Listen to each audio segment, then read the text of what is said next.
His father was a farmer, his mother a businesswoman. By then they were not rich, but they had food, they had laughter, and they had moments that were forever etched in his heart.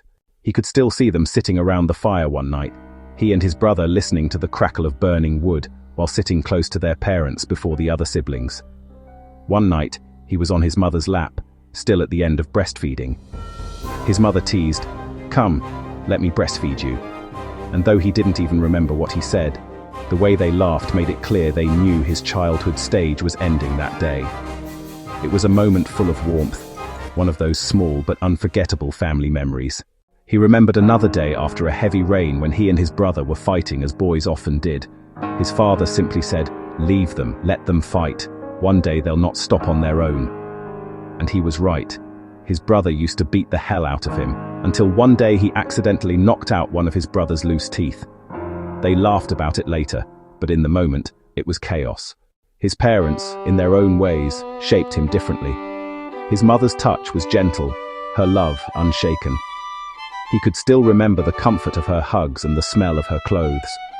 His father, on the other hand, carried the smell of cigarettes on his breath.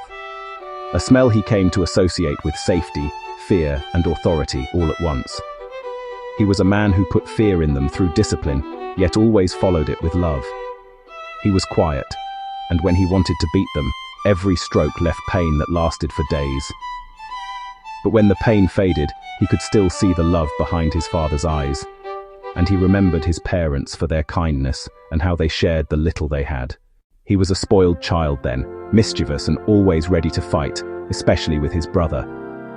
But some of his sweetest memories were the small adventures they shared. Helping their parents sell vegetables on the dusty streets of Zambian compound, ZC, in Kafue. Eating fruit bats their mother brought from her business trips, or savoring the caterpillars their father would bring home from his hunts.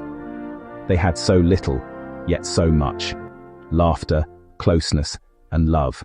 But love can break, and even the strongest laughter can fade into silence. Ambient, indistinct arguing. He remembered the arguments, the shouting, the days when pots remained empty because anger had taken their place. His small heart understood more than his young mind could process. The day of their separation did not arrive with clarity but with confusion. After one of their usual arguments, his mother took the two younger siblings and left, while he and his brother were left at their aunt's house. At first, they thought nothing of it. Mom has gone for her business, he told himself, and Dad has gone for caterpillars.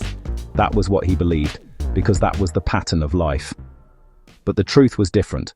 He and his brother, restless and spoilt, slipped away from their aunt's house and returned to their old home. There they lived like wild boys, feeding themselves with whatever they could find. They stole sugar canes, raided pumpkin fields, and learned survival by instinct for about 2 months. During that time, he missed the compliments from his parents when they sold vegetables. He missed walking to the farm together. He missed every little thing, even the fights. It was then that the first seed of resilience was planted in him, the understanding that sometimes love between parents ends, but the child must continue moving forward. That season of his life closed in sadness. He felt the ache of separation, the loneliness of a child who remembered every small detail, the firelight, the smell of cigarettes, the warmth of his mother's lap, but knew those moments would never come back in the same way again.